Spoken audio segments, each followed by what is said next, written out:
Okay, guys, sorry about that. Bit of an internet connection, but me and Michael back to business. Back to business. And as you were saying about Cougar and Michelle, you seem they seem a bit nervous in terms of so what do you mean by nervous in terms of the two PC? The one about saying the wrong thing to affect harm the box or the promoter? Or... Yeah, I was being a little bit polite. I think a better word, but with those two, yeah, and I'm very objective in the way I talk. So yeah, just had a bit of I'm not jealous of anybody, yeah, but obviously, if I was going to be jealous, I'd be jealous of people like KSI who've got massive numbers. Think about Coogan and Michelle. They're basically greedy. They're just trying to make as much money from doing what they do as they can, which is all right. I understand, but with them, they don't want to say anything which might annoy people. That's the way they're looking at it. But I think they make it sound worse than it actually is, because if you actually go up to people and say things, so if you watch my recent interview with Zelfa Barrett, I told Zelfa Barrett, I think you lost to Martinez, and he clearly did not like hearing it. You can watch the interview for yourself and whatever you lot think, but obviously, you're not gonna get beaten up, and obviously, if I see him again, maybe he might be a little bit funny about talking to me or whatever. That can happen, but that's just just get on with it. I believe I will always speak the truth to a person's face, no matter what it is, or even if it's awkward. I always tell you the truth, and however you want to react is up to you. So with Michelle and Coogan, it's like, just say what you think. You know what I mean? You're making it sound worse than it actually is. Now, what's going to happen if you pick against someone? What are they going to do? Break your jaw in public? I'm 31. I've never, no boxer's ever punched me outside of a boxing ring. So and going back to what you're saying with your own thing, yeah, just do whatever you're trying to do. You can say the truth. Just don't get personal. That's all I'd say. Don't go up to someone, and I know people in boxing that have been to prison before, so just so you're not bringing up something personal. Like, I mean, I guess you could do it. Someone like John Harding, I was telling him once about, you can talk about your experiences about when you went to prison and so on, and you can tell people about it. I said it in a respectful way. Obviously, if you want to come up to him in a disrespectful way, then obviously as a person, look, forget the fact you're a boxer, but if you're going to take the mick with someone, obviously they're going to react. Have But you if ever you're asked? just, Yeah, yeah, absolutely. sorry. Have you ever asked Peter Fury about his life as a in prison, his life as a drug lord in prison, like stuff like that, where you've interviewed people and you've asked very personal things about their lives. I've never asked Peter, but I'd say the same thing. So long as you're doing it in a respectful way. And I haven't watched the interview, but it's come up on my feed. Other people have asked him about prison, and he's spoken about it. So so long as you're doing it respectfully. I Yeah, mean, same with Mike Tyson. Yeah, I wouldn't mind asking Mike Tyson about prison, as long as you do it in a respectful way. But it's just common sense. Just don't take the mick of anyone, and they won't react. But obviously, yeah. a lot of Be people, respectful. Yeah, it's key to be respectful about it and being constructive. Does just troll him. Does just put it in their faces. Be prepared for it. Be respectful and ask him politely. yeah, but it's like obviously a lot of people say things online which you wouldn't say to a person's face, and yeah, you just obviously sometimes if you're doing it, if it's face to face, well, obviously you don't really know who you're dealing with. Like Derek Chisora is a perfect example. I've seen videos of Derek where, I've seen videos. I saw a video of him having some sort of street altercation.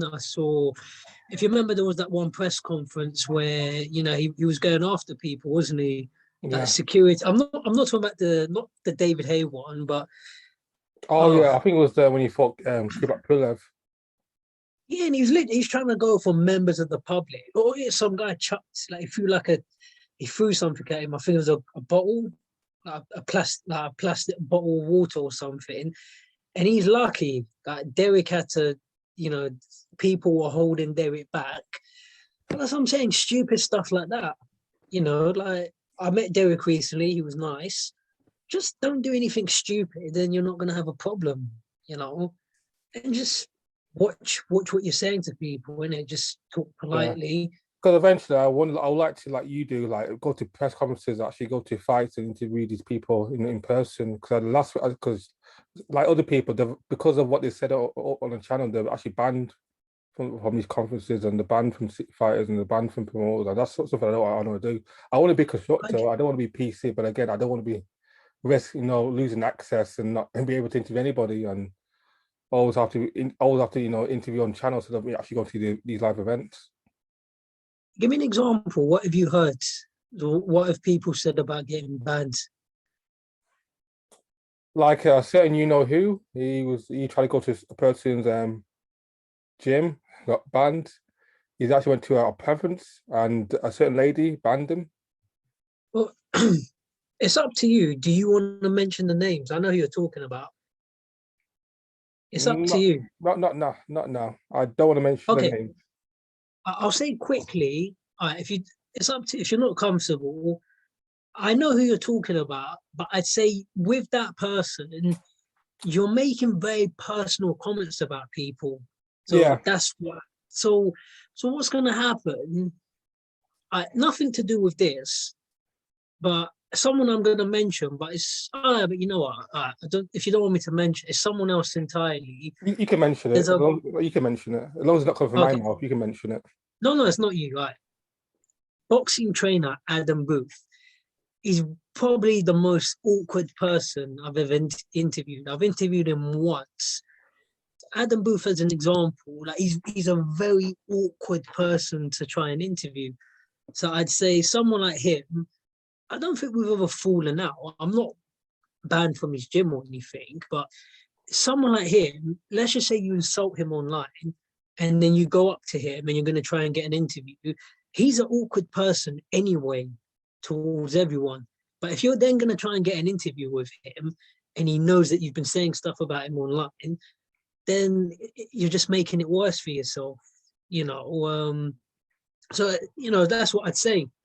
Forget, anybody in box. They're just people. So if you're For gonna say things, example, when what's his name, God, that American guy, is it Ali Sackback tried to interview Tyson Fury, I've and seen it. I've seen it. kicked him out of his conference because that Ellie was talking, making very, always, because it's always it's a proper wild fan, but it's always accusing Fury of being a cheat, a drug cheat, and saying he's a fake champion. He fought like a past his best Klitschko. So stuff like that. When you make it personal and all you do is trolling, you're all doing you just trolling, being anti, very very biased, for your fighters. I get that. All right, I've seen the Ellie setback. I know what you're talking about. I don't know what he said to upset Tyson, but I saw what happened. So there was a bunch of media in the gym, and as soon as Tyson saw Basically, him, Ace by watches with is a massive Wilder fanboy. I think he's actually one of his probably his biggest fanboys. He's very biased towards. He's very biased towards American fighters. It's basically it's like those channels, those PPC channels that are very anti-British and very pro, black fighters. So basically, he's one of those. If you're not American, he doesn't really rate you as a fighter. He's one of those very anti-British, like pro-American, or yeah, pretty much, pro-American channels. So I can see why I feel banned him because he's a massive Wilder fanboy, Ellie, massive Wilder fanboy. all I'd say, obviously, whatever you're trying to do, just work your way up. But it's not as bad as people make it out to be. It's not as scary as people exaggerate it. Just keep doing what you're doing, be polite, and yeah, you can tell people the truth to their face. Just as long as you're respectful. But if you get personal, then well, people are going to react. People, Yeah. they've got. But my situation, I like Rob Tebbett from Boxing Social. He's very he's outspoken, but he does it in a respectful, humble way. He's not like in your face. Because there's a time doing an interview with Adam Smith where he's criticizing like the amount of pay-per-views that on Sky. He's like, he's criticized Eddie Hearn in his face. So like what people like Rob Tebbett, the people guy I look up to in terms of the way I want to take my channel going forward. Speak your mind, but speak it in a respectful, polite way. and you do it professional. You just do it like a troll where you just in their face, you take it personal, you make all sorts of allegations. You keep it professional, be respectful with your criticism, and then yeah, you should still go far with regards to, your channel and your goals. Yeah, all I'll say, and I hope I'm not taking up too much of the dominating conversation, but I see Rob Tibbett's the perfect example because, like, if I was going to rate someone based on like pound for pound, who do I think is the best sort of boxing interviewer right now? Well, Yeah. I say pound for pound, and don't worry, I'm not going to say myself because I haven't done enough. My favorite, I'd probably say, is Ade, but second, I'd pick Rob Tebbert because, but that's a perfect example.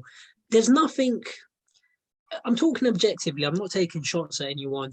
But when Michelle and Coogan are trying to say, "Oh, you can't say this, you can't say that," they're talking nonsense. Because if you look at Rob Tebbert, he does ask challenging questions, and so does Radio Raheem, and they Yeah, do it to people's that's face. another guy I look up to as well. I love, yeah, from is it Seconds Out? Seconds out. Yeah, No, but him look, as well. and Yeah, yeah. 100%, I'd put these guys over myself because obviously they've done a lot more interviews. Like, I'm not trying to sound nice, but they've done a lot more interviews than I have. But they do it to people's faces. So long as you're polite, you can ask these challenging questions. Like someone like Dylan White, all the stuff that I've said today, I'd say it to his face. I don't think he'd have an issue with it. But if you're going to start getting personal fires, if you're going to say stuff like, I know people in boxing, I can't prove it, but I know multiple people in boxing that have taken drugs, and I'm not just talking about fighters. I can't prove it though. And if I was to say these names, I don't care what they do. I don't care if I see these people, but they're not going to like me, are they? They're not going to appreciate it. So that's just common sense. I don't mean to keep going on about the same thing all the time, but if you date Rob Tebbett style, you show respect, but you go up to a person's face, like all right, Dylan White, I'd say it to his face. I think you're a good fighter. You're, one of the best heavyweights in the world. But I just think you're being greedy. If you just say that to him, he's gonna respond and he's gonna say something along the lines of, "I deserve this because blah blah blah." But obviously, if you've got a personal and you wanted to take it to another level, then obviously he's gonna say like, "Oh, you know what? He's not gonna want to talk to you again." But all I'd say, forget my channel because obviously my channel's small. If you want to look at people, look at Radio Raheem, Rob Tebbert, Ade. Those are the guys that you should. It's not complicated. But I hope I haven't Yeah, definitely. spoken. 100% agree. Those are channels I look forward to. And I want to be like, balanced and fair with my criticism of fighters as well as with boxing in general. I want to be speak my mind, but I want to be in a professional, constructive manner.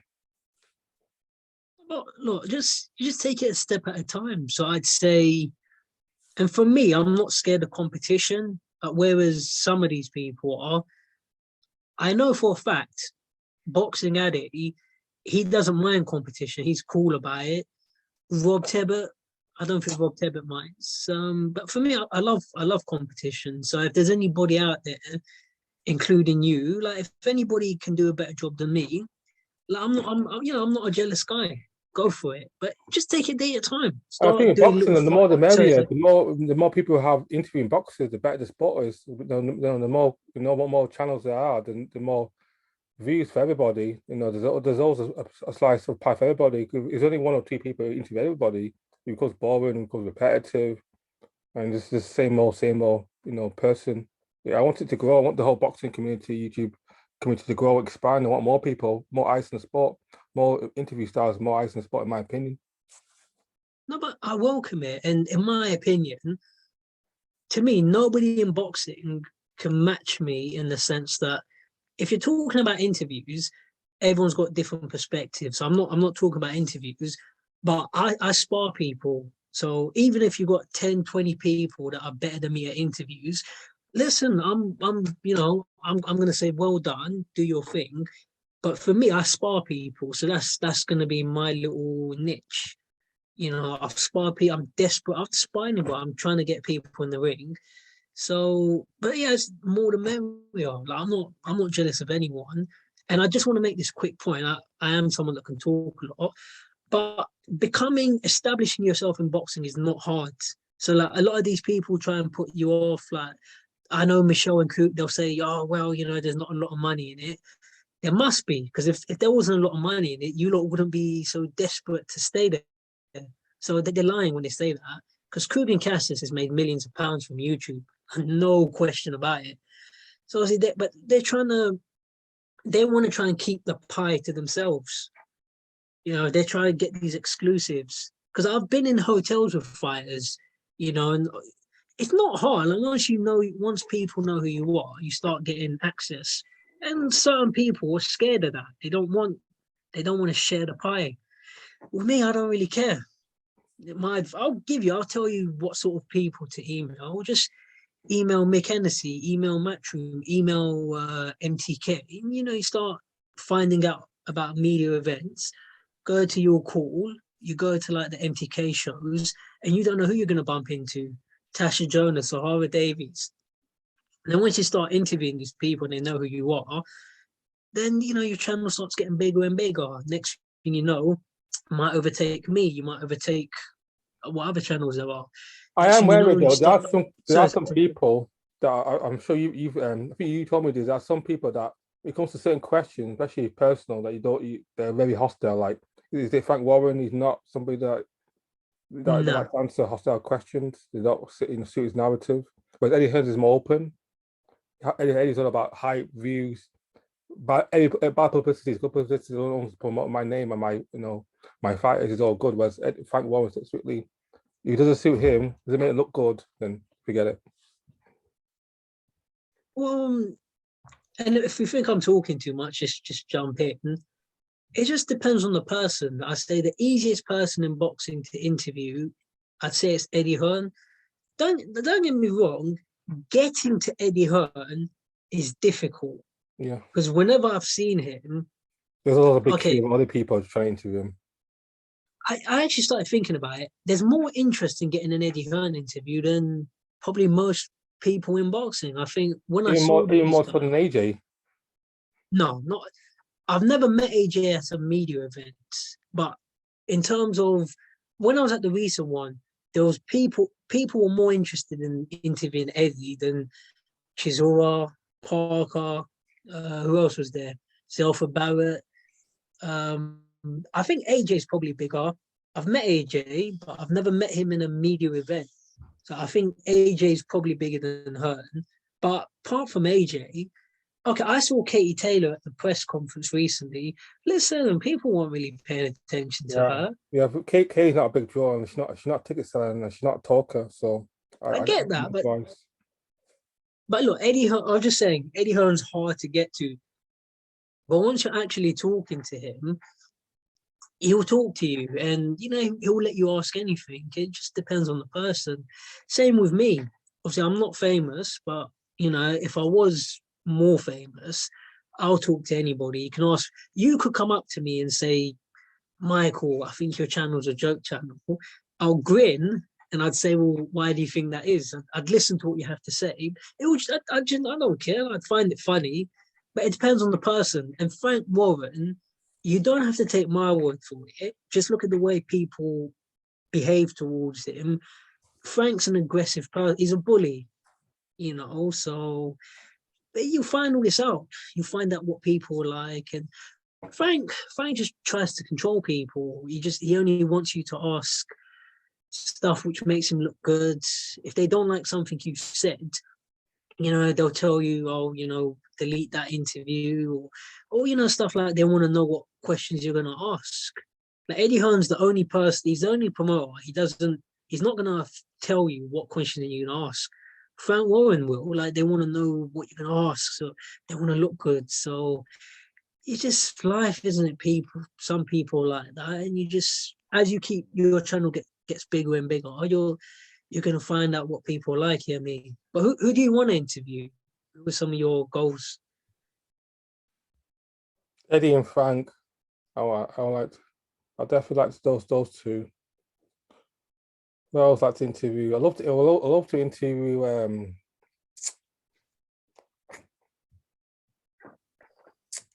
I think those two. As far as boxers, AJ would be nice. That'd be obvious one. I'd also like to interview Tyson Fury as well.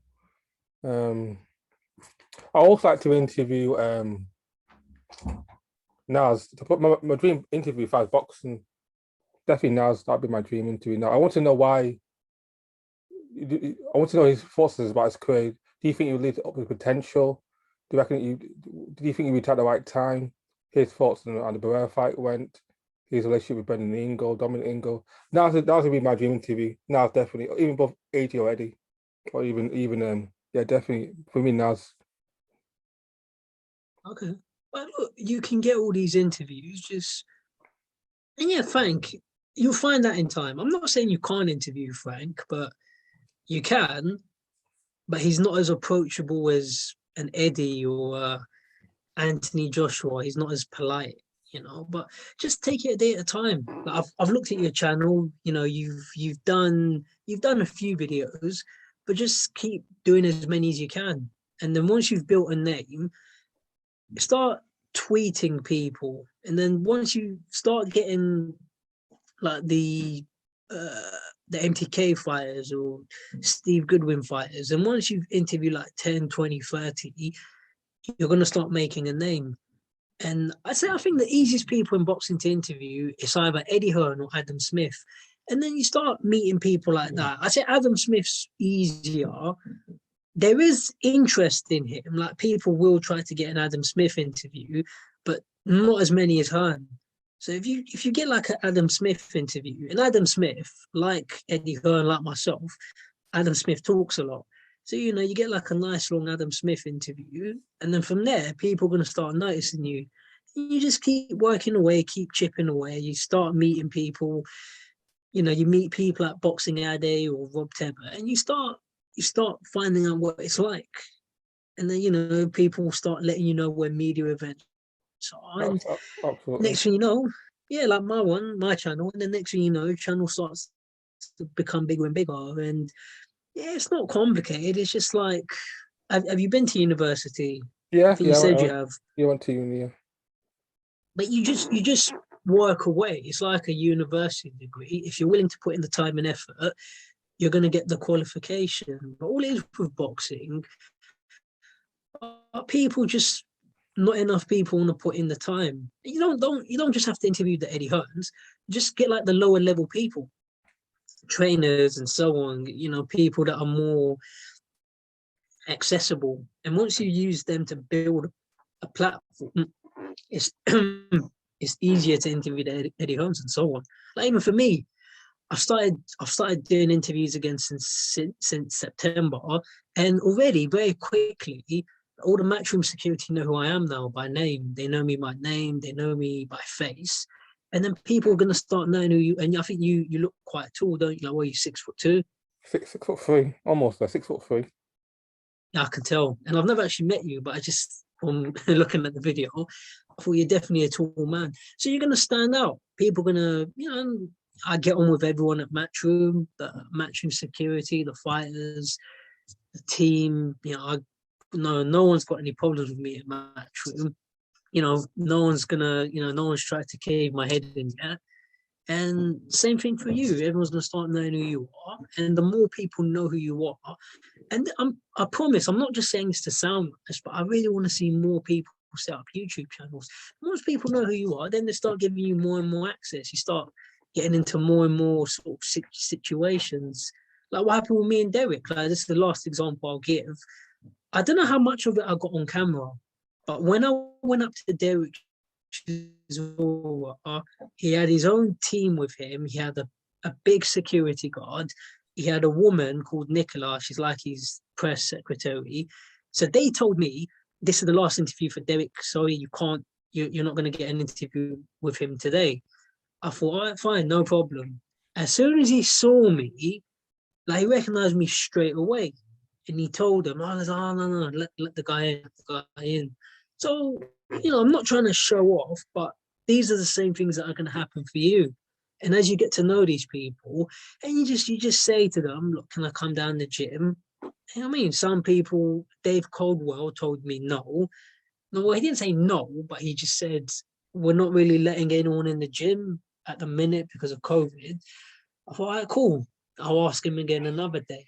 But then they're either going to say yes or no, but you just keep chipping away, look at it. It's a passion, isn't it? So, but yeah, I think I've said enough about it. Just, I want to see more people doing it. Like I said, I love competition. I don't mind it. Yeah, me too. I love boxing so much. I want more people to get involved in it in any way they can and spread the word out.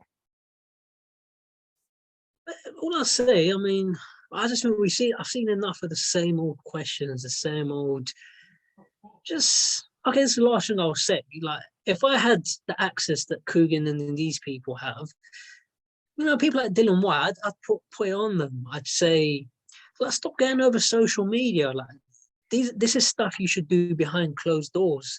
But having all these conversations on social media, and someone like Dylan White, I just put it on him. I said, just take the money.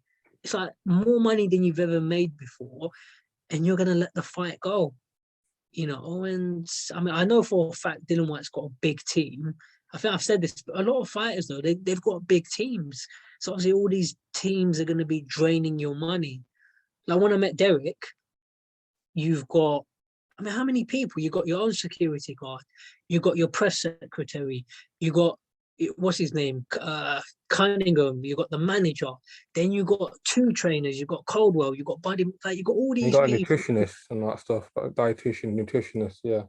Listen, That's I'm pretty friends simple. with, like, I'm not, I'm not trying to show off, but I'm friends with Kell Brooks, nutritionist. I know the guy on a personal level, and I'm not saying I know some of these people you might need them, but then it's just too many people. It's too many people in these. So what happens with these fighters? That's why, look, there is money in boxing, but when you got loads and loads of team, the money's getting drained away. Yeah, do you realize I mean, I didn't know how big AJ's team was. I saw him fight used to, and a lot of people in his corner, how people was giving instructions, and when he was fighting used to, like, do you know all these people telling you what to do? There should be one man and a cut man in your corner, no one else. well, that's it. Then you got, I remember when he fought, which fight was it? Was it the Ruiz rematch? So you've got Robert McCracken and you've got Angel Fernandez. Like I've met both trainers.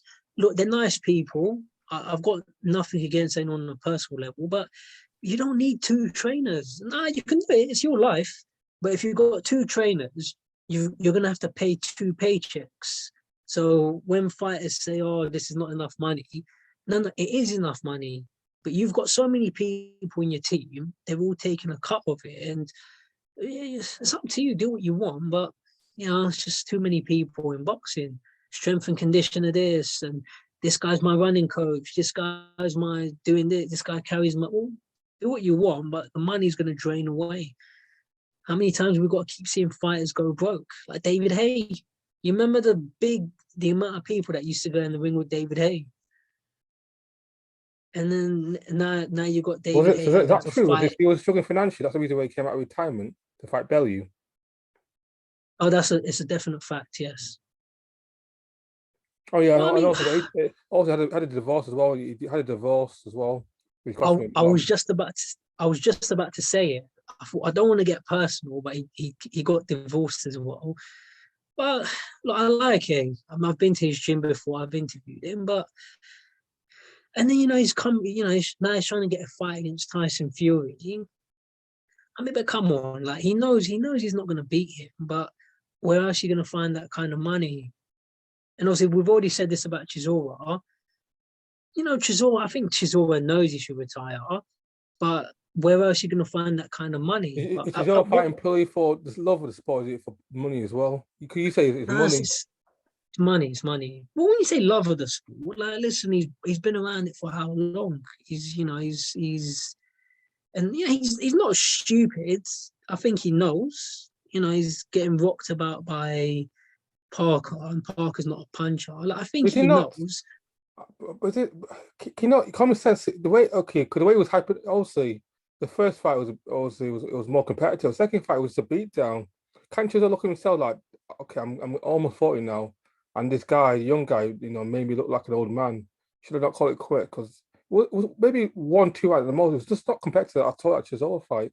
So I can't see anyone saying, "Oh, you should carry on. Oh, he's got a chance with Wilder.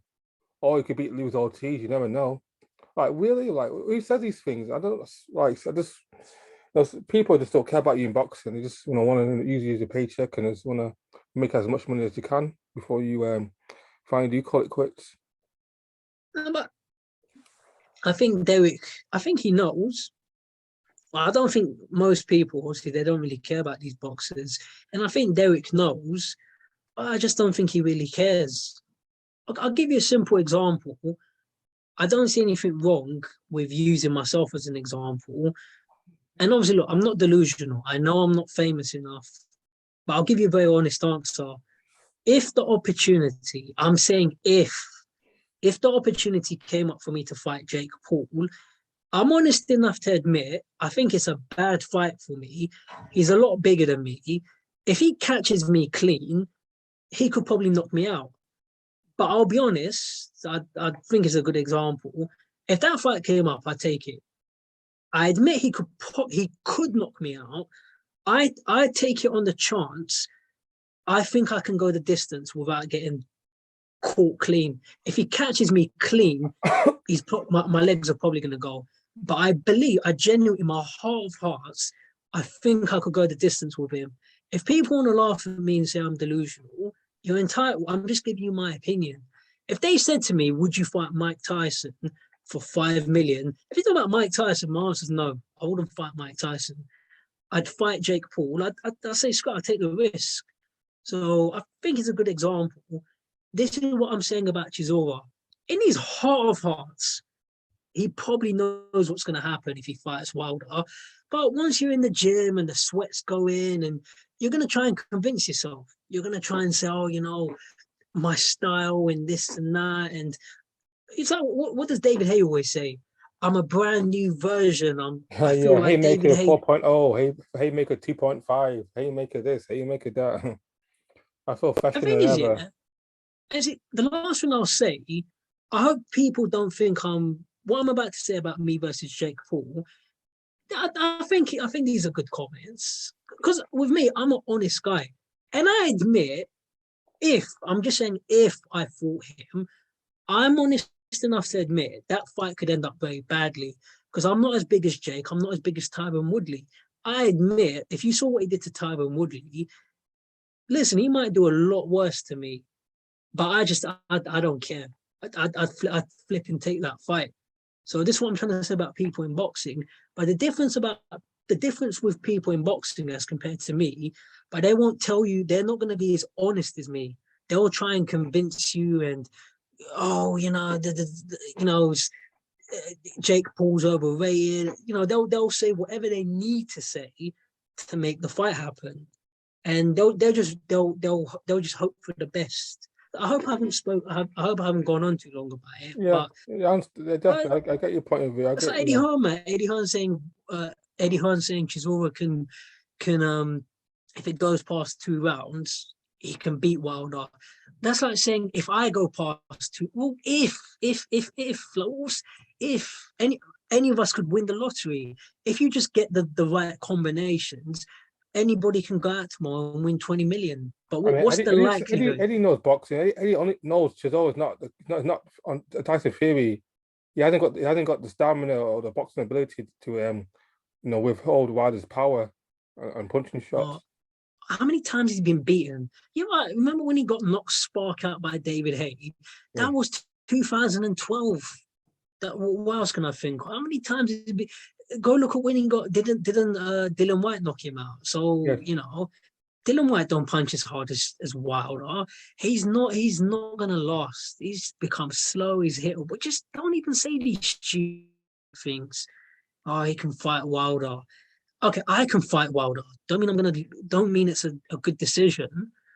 But I hope I haven't gone on too long about it. I hope it doesn't happen. 'Cause I'm fearful for his health. Really fearful for his life. He fights Wilder next.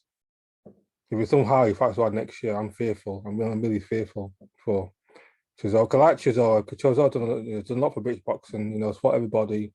He never ducked anybody. and he's brought great thanks, to the sport boxing. So it'd be a shame for him to be one of the boxers that retires, with that he retires unhealthy, like he can't take care of himself, he retires with his faculties like messed up, like he can't talk, he can't look after his kids, he can't speak to his wife, he writes slow, and I don't want to be one of those fighters that end up old and unwell. Yeah, but I'll make a very quick point. But I'd say this though, but it's up to these fighters as well. It's up to you to take the responsibility, and it's your life. Do what you want. Yeah, it's You like with me. honestly, I know. sometimes it brings tears to my eyes. Sometimes when I see certain fight, like with the way Tommy Hearns talks, Tommy Hearns can barely, string a sentence together. And he's an all-time great. He's one of the best fighters of all time. Same It with was a James great fight. Toney. Yes, I jumped in again. But I'm trying to say though, but it's up to them. They've got to take some responsibility themselves. Holyfield, Roy Jones, you got to take responsibility. Like for me, I it's a felt shame. disgusted. I just felt disgusted with people who back, you support Holyfield to come out of retirement to fight Victor Belfort. I just felt when a 60-year-old man, that just feels like that in boxing. That's why I don't like boxing nowadays. Things like that should never happen. Come on, I find Holyfield 60 years old, find a guy half his age and get knocked. No, it's like me. It's just how to fight with your granddad. That's just uncalled for. That's just barbaric in my opinion. No, but I agree. But as I say, Holyfield's definitely got financial problems, and at the end of the day, they've got to take some responsibility themselves. Because but I get look, I don't want to go around in circles, but with Holyfield, the problem is where else is he going to make that kind of money? That's the problem. Yeah, yeah, but I don't know. But me, still, I'm, money's important. But I don't know. Health against my philosophy is health over wealth because you can make money, but if you can't enjoy it, if you can't even if you can't even know your bank details or where the money's kept, there's no point. And maybe try acting or maybe try other things. I don't know. Try promoting or training other avenues in boxing. There's other ways to make money other than actually fighting. I know the money might be good, but still, you still make a deal. This live outside of actually, fighting, in my opinion. oh, yeah, look, I But completely agree. I I'm just not. don't want to see things like Evander Holyfield, like 50, 60-year-old men come out of retirement just for another payday. What next? You're gonna bring back Josh Foreman out of retirement. You're gonna bring back what's Larry Holmes or Hello, Riddick Holmes. Bowe and Only shavers. yeah. No, I'm not defending it. I think it's disgusting to watch, but I'd also say to these guys, that Evander Holyfield used to be an extremely rich man, and it's a shame. Like I'm 31, never been. I've never done my A levels, and obviously I haven't got a degree. But I've decided I'm 31. I want to do A levels. I want to get a university degree. So with Holyfield, it's a shame that when he had all that money, it's a shame he never said, I want to learn how to look after all my money. I remember when people were laughing at Mayweather for he can't read. I didn't laugh. I was surprised. I don't know Floyd. I don't know if it's true or not, but I think Floyd if can he read, can't, but I don't think he can read very well. I think that maybe dyslexic. I think he can definitely read, but not read. I think Floyd can't read very well. okay. Probably struggles to But read, but if I had his money, what I would have, the way I looked at it, but just get a tutor, get a tutor, get someone to teach you to. So a lot of these fighters, they don't look after their money, and then one day it's gone, and now you got no choice but to fight again. Because you can't sing, can't dance, can't act. Where else are you gonna make that kind of money? So I'm not defending it, but well, it's a shame. It's just sad, especially Roy Jones, some of these guys, and I completely agree with you. It's sad to see. so, so do you think they should create a granddad league for retired boxers? Because they're actually thinking of was it Mike Uh, Tyson that was thinking about creating some type of senior league for he retired said that, boxers? but I just think it's sad to see. I wouldn't want to see it. You know, As I Would you say, a lot of mind these. boxes, or would you mind as long as the boxes are the similar level, like as long as the all boxes fight all the boxes, like maybe it's so Mike Tyson was his voice wasn't that bad because they're both old, both past it, both around a similar age, so it's not too bad. Whereas Evander Holyfield was fighting somebody that much younger than him, so that therefore was a mismatch because he fighting somebody half his age that still can fight to a certain extent. I just think it's a bad idea. I remember when Okay. Tyson said that. I mean, I've met Tyson before, but if I could try and talk to him, I'd say, but why don't those guys just try and set up businesses, try and find different ways of making money? Tyson's been in a few films. Try and Yeah, try and yeah, get Mike jobs. Tyson's got a few, yeah, Mike Tyson's got his own cannabis business that does quite well as well. Why not start your own cannabis business or property, sell property, buy real estate, you know. Oh, look, the thing is, setting up a business, it's not hard, but where it takes time and effort. And then what happens? A lot of these people, I don't know how much they got paid for these exhibitions or fights, but what happens? A lot of people can't resist the quick Yeah, money. yeah, So if, that would get rich quick scheme mentality, get rich quick mentality. They don't want to wait, be patient, and get that fast money, fast money. and even me, I don't want to be a hypocrite, but where I've already said the whole thing about Jake Paul, I just want to say again, I'm not delusional. If anyone's watching this, I know I'm not famous enough for him. But the thing is, yeah, look, that's a bad fight for me to take. He's a lot bigger and stronger than me, and he punches hard. The smart thing for me, if they offer me a Jake Paul fight, if a year from now, 2 years from now, the smart thing for me would be to say, no, he's too big for me. That's the smart thing for me to say. But I'll be honest, if I got offered that fight, I'd say, I'll take it. Like, it's a quick opportunity. It's not impossible for me to beat him. I'm never going to beat someone like Mike Tyson or David Haye in a fight. So those fights are flat out turned down. Someone like David Haye, I'll be too, I don't, David Haye might put me in a coma. So that I'd say no. But with Jake Paul, I wouldn't, I could resist if I wanted to. But when I see the zeros on the page and they say, Michael, all you've got to do is sign here, I say, screw it, I'm signing. So I don't want to come across as a hypocrite. Yeah, I can see, So so Jake Paul, even though he's not that time older, you see Jake Paul's really still a novice as far as boxer goes. He's still a novice boxer. He's not an experienced boxer. I'd risk it. And I'm just giving you my, if anyone says, well, who are you? I'm not saying I'm famous enough, but if it happened, I'd say I'd give it, I'd risk it. I'd say, hopefully, I don't think he's going to catch me clean. That's what I'll be betting on. I don't think I can take his shots.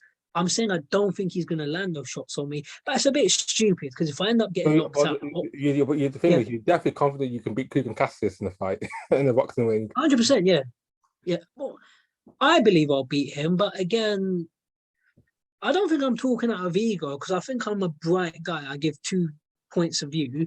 In my opinion, I think I'll beat him. In my opinion, I think I'll beat Coogan or Paul. But they're not good. They're not smart fights for me to take, are they? They're just. I should just leave them alone. I shouldn't be mentioning these things. And I'm not trying to make this video about me, but this is what I'm saying about Mike Tyson. These people, when you get offered, they should have took like Holyfield. When he got that offer, the smart thing would have been to say no. I'm an old man. That's what he should have done. But when you see the zeros on the page, we're going to transfer 100, whatever you got, we're going to transfer 100 grand to your account today. A month from now, you're going to get another 200 grand. They can't say no, can they?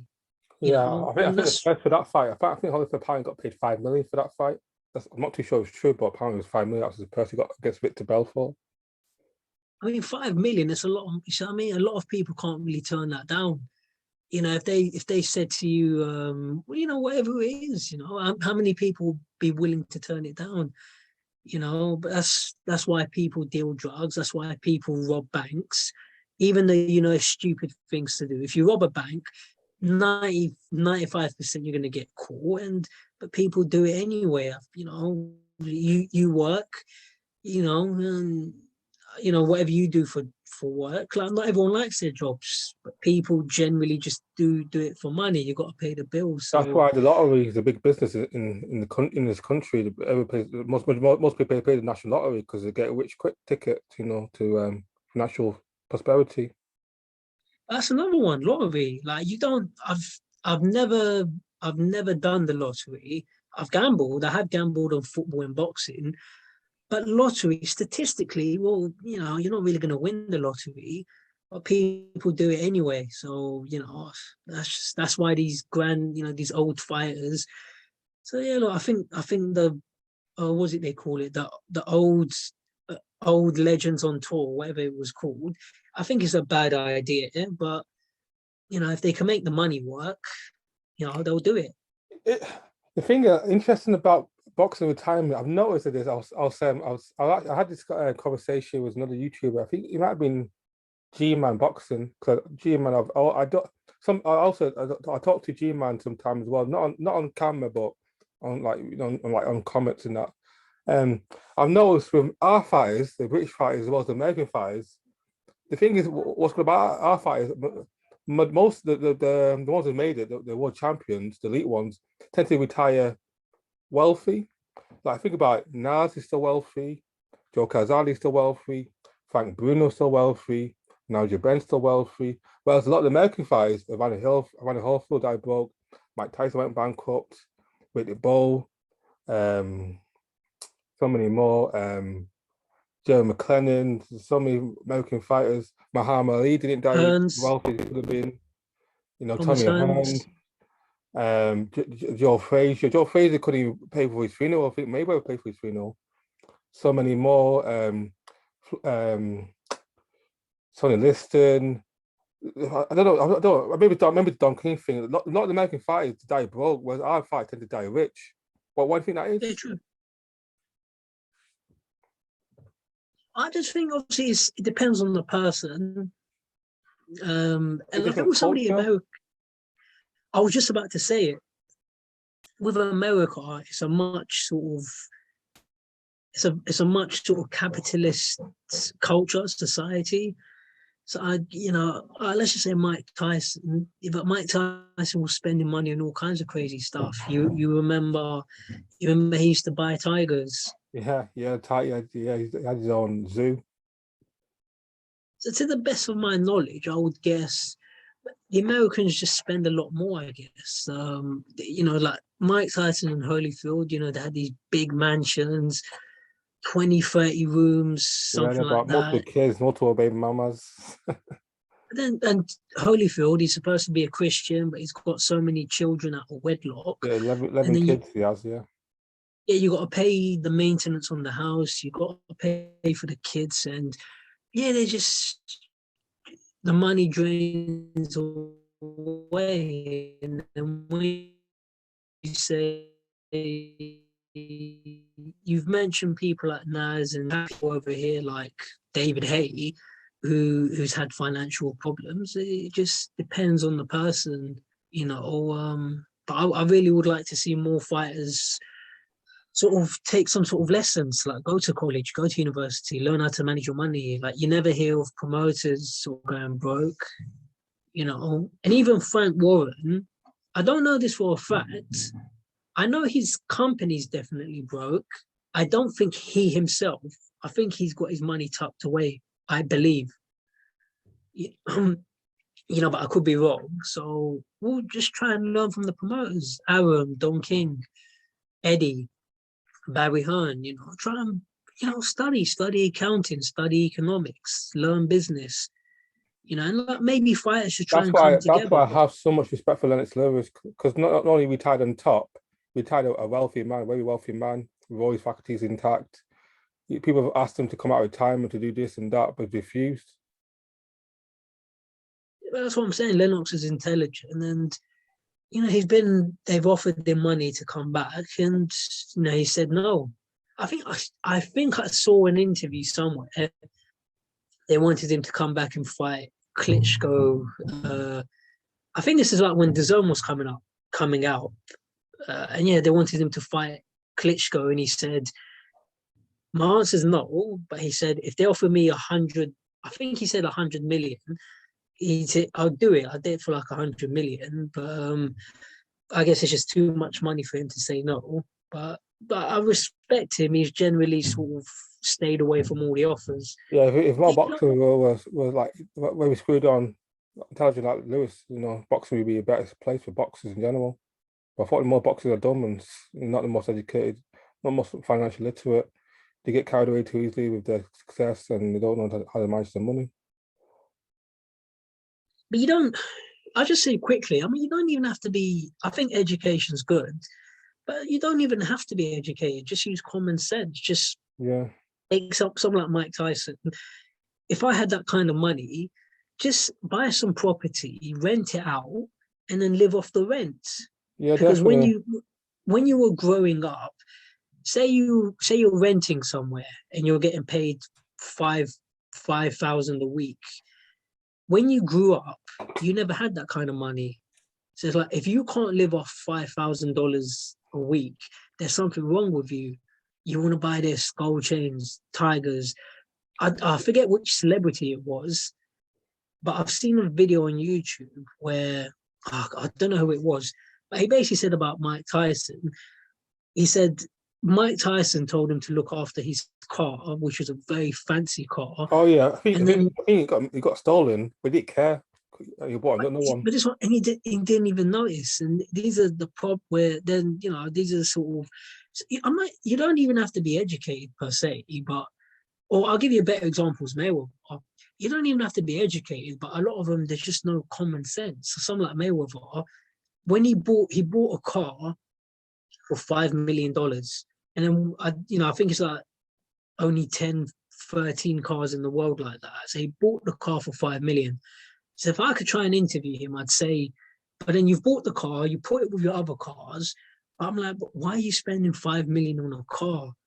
I don't. You've Because already cars got a are car. worth investment. They're liability and they depreciate. They'll always depreciate in value once you take off off the dealership lot. Cars are a big liability. They always go down in value. They rarely go up in value, and they could be expensive to maintain.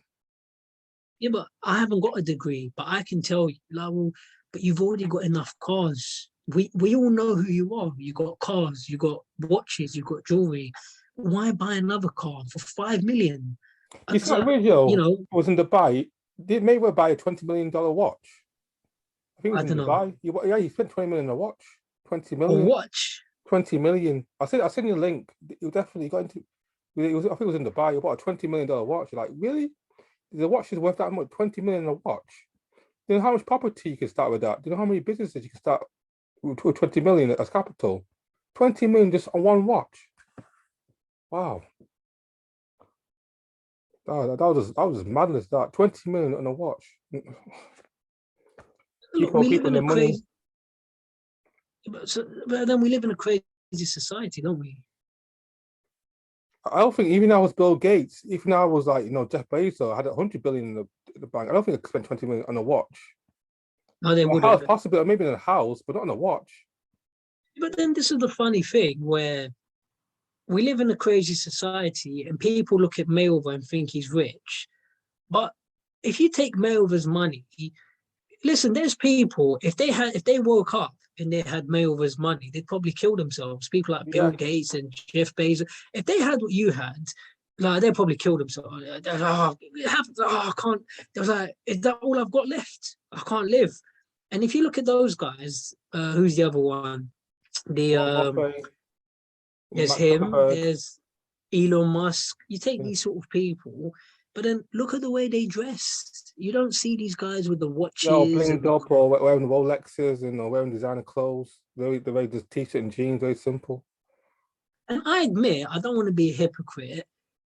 If I had Mayweather's money, I'm not saying I wouldn't. Look, I'm not. Yeah, I would. I would buy cars and I would buy watches. If you're talking about a watch, I'll probably buy one or two, and definitely not 20 million. Like the most that I do, maybe if I had Mayweather's money, the most that I'd spend is 15 or 20 grand at most. And that's if you catch me in a good mood. But I wouldn't do what Mayweather's done, where he's got like 50, 60 different watches.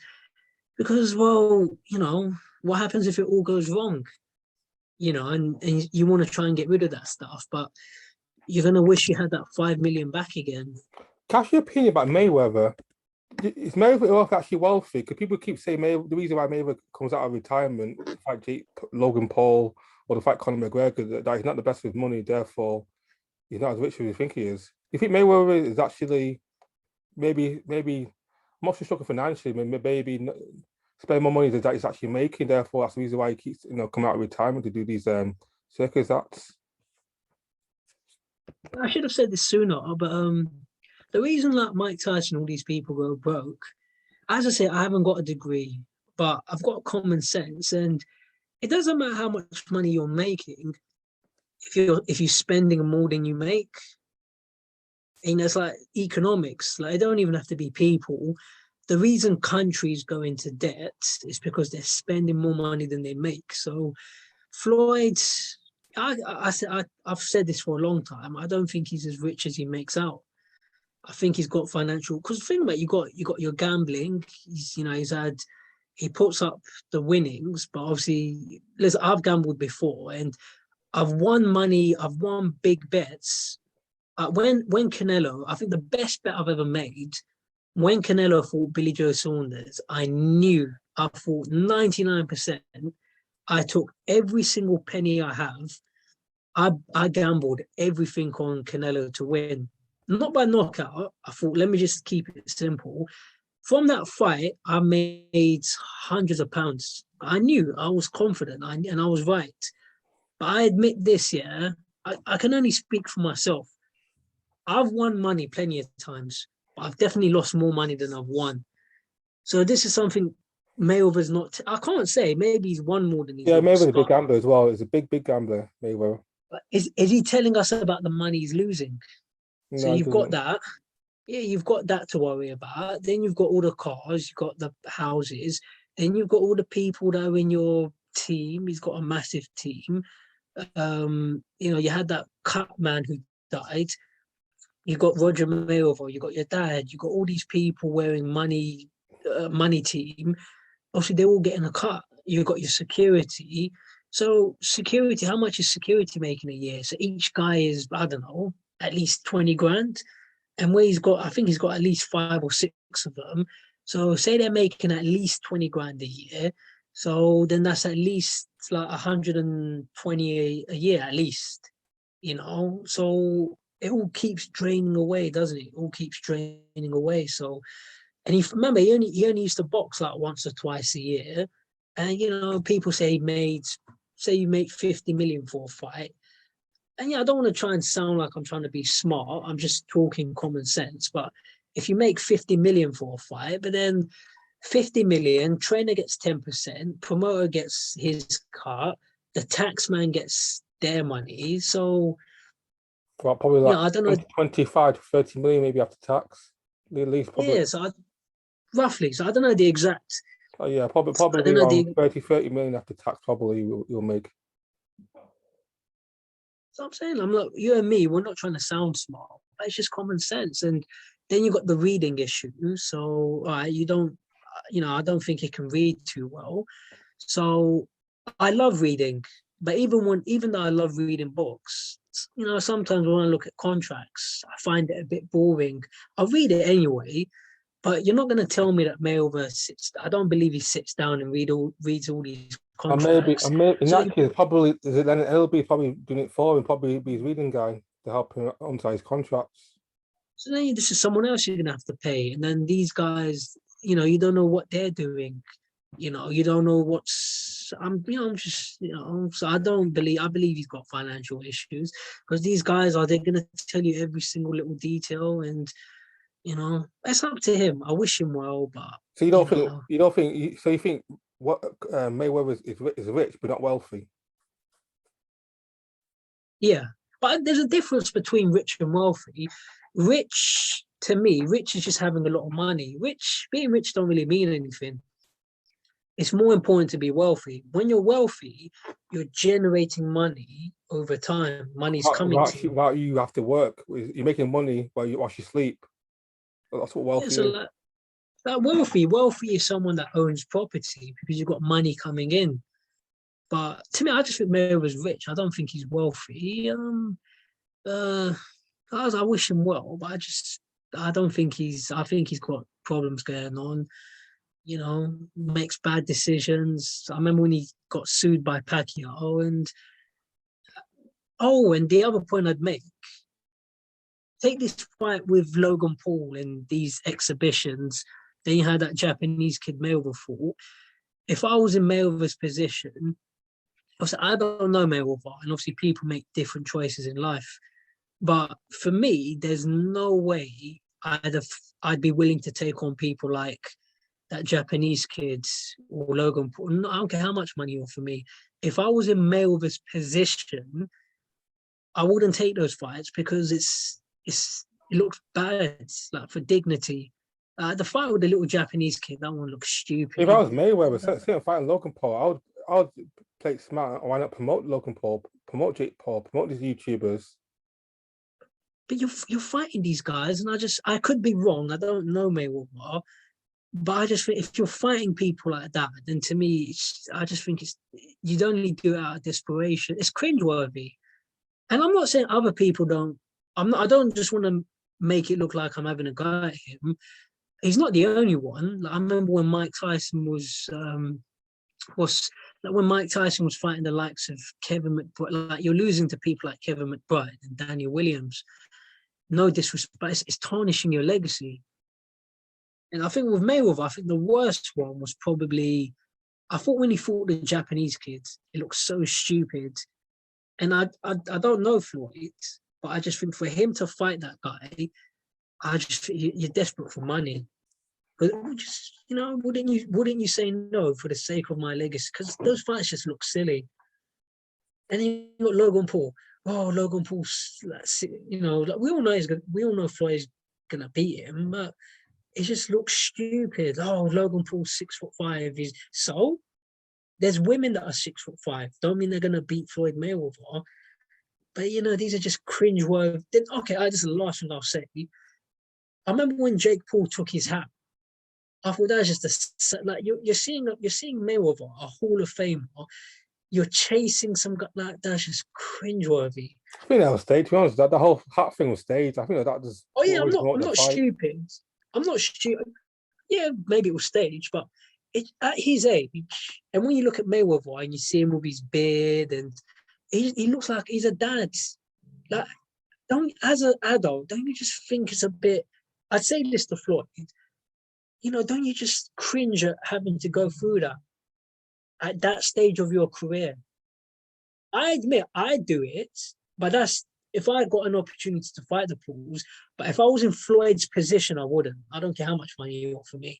Go try and set up a movie career. Do something else. But maybe I'm going into too much detail. But I wish Mayweather well. On chat, have you got the link I sent you on Teams Zoom? I think you sent you a link. I see the link. That's the 20 million watch that Mayweather bought. Okay, I'll check. But okay, a quick point. But you look at someone like Daniel Kinahan. My advice to Floyd: you should be doing what Daniel Kinahan. There's not really a lot I can say about Daniel Kinahan, but from what people say, he set up his company. He's doing this. He's doing that. But that's something like what Floyd should try to do, where you should try and become the next. Al Heyman's Bob Arum's 90, or say 90 plus. Al Heyman's, I don't know, he's probably late 60s, 70s. So someone like Floyd, you should try and look at becoming the next big promoter. Do you think Floyd is doing a good job of tanking his TMT promotions? No. Do you because I'm talking a lot more than you. Do you think he's doing a good job? No, definitely. I think he's doing a poor job because Tank's not living. But he's not fighting. He's fighting mediocre opposition. He's not fighting any of these names like Ryan Garcia and George Kambosos and Lomachenko. And apart from Tank, he hasn't had any success promotionally apart from Tank. Could do so much more. He should be because you should have. To be honest, if I was Floyd, I would start my own maybe YouTube promotion business, maybe promote Logan Paul, promote like a KSI or Jake Paul. Instead of fighting them, why not promote them? Have your own niche in terms of being promoting social media stars as boxers. Go on that avenue. But again, I think Floyd is one of those guys. He can't let the spotlight go. He's one of those guys. He's so hungry for attention. They can't let anyone be more famous than him. Such a massive ego. Ooh, that's the impression I get. And as if I was in this position, I wouldn't work with the YouTubers. Just do your own thing. Set up your own promotion. Promote the best in boxing. But don't really want to. In boxing, it all comes down to money, and then people don't really want to invest money.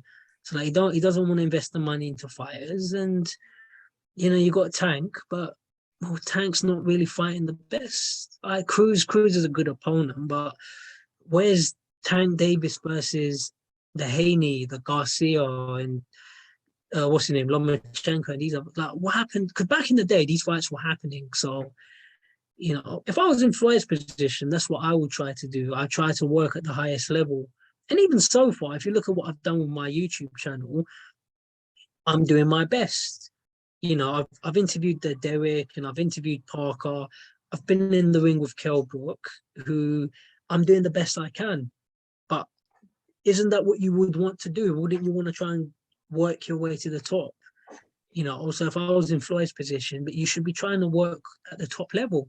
You should be the guy to try and make Crawford Spence happen. But it's up to him. If Floyd doesn't want to do it, then it's his choice.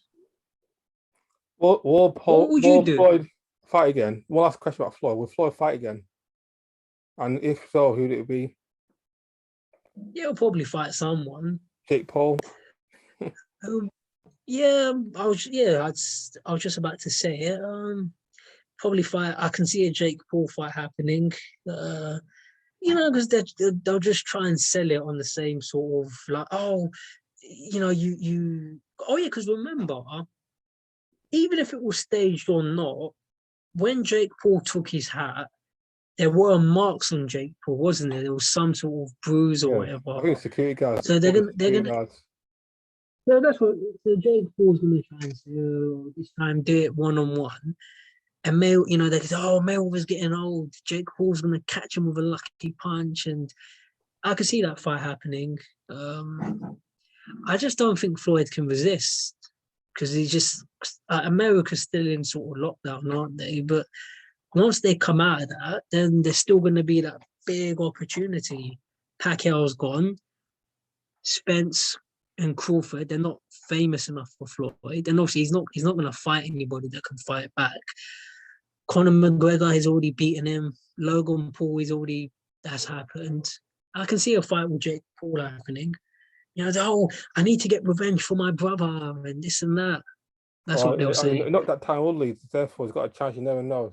Not that time Woodley, he's back cold, so he's got a chance against me, an old man. Selling on the basis of him knocking out Tyron Woodley. And yeah, they'll try and spin it along those lines. Oh, anything can happen, and because Jake Paul's bigger than Floyd. Oh, look at the size difference. Anything like, listen, do me a favor. If Jake Paul's if it does happen, Floyd's just gonna do what he did with Logan. He's just gonna mess around, but obviously, and remember, you're getting paid however much money, so he doesn't care. If I was in his position, I wouldn't do it, no matter how much money you offer me, because it's just gonna make his legacy look bad. But he doesn't care. He doesn't care, does he? Yeah, that's his name, Money Mayweather. Money, money, money.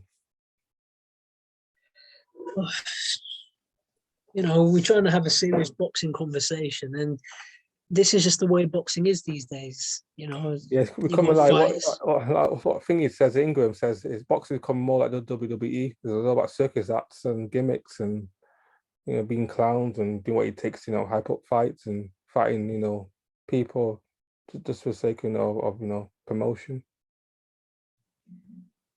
Well, he's right. It is becoming like the WWE because, as I say, what happened when the Jake Paul took his hat?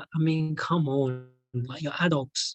Floyd's like a 40-year-old, and it's like you've jumped on this Paul. So I think Jake Paul's about 24, and it's like you've attacked him. Like, but that is WWE. That's what you see in WWE. Like a bunch of guys who will jump you. I remember in WWE, you used to see like a bunch of guys, they're beating up one guy, and then someone comes out of nowhere. So it's just basic WWE now. You know, you said it. Anyways, man. Come. So you know, are you gonna give are you gonna do any more boxing videos for the new year, or this is the last video for the new year, or are you gonna do like your end of year boxing video where you do your biggest fights of the year, your biggest, your thoughts of next year, your year fight of the year awards. Oh yeah, speaking about that, from this year's boxing, who's your fight of the year in your opinion?